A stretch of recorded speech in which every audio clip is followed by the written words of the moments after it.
Hello busy people, welcome to the third video in the ReactJS series. Today we will be talking about props in ReactJS and how to use them. So props are arbitrary inputs for components. We can pass some values from the parent component to the child component, and these values are received in props object.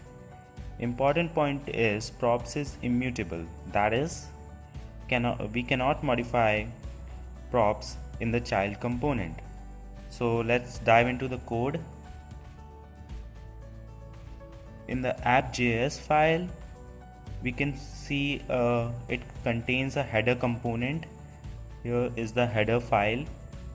So what we can do is we can pass some values, some attributes to the header component, and to pass attributes we write them inside the tag like this. Let's say we want to name the attribute as title and give it some value. Let's say busy programmer is going to be our title. Now let's save this. So now this header is going to receive a value title as busy programmer.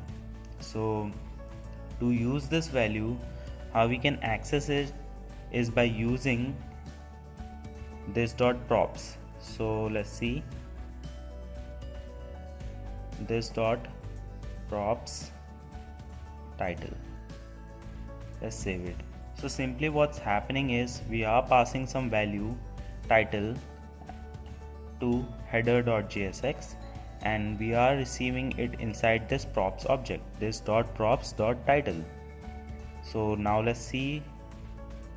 So as you can see, in place of header we have busy programmer now, and this is all about props. And we will be passing different kind of values, sometimes functions also, and event handlers are also going to work like that.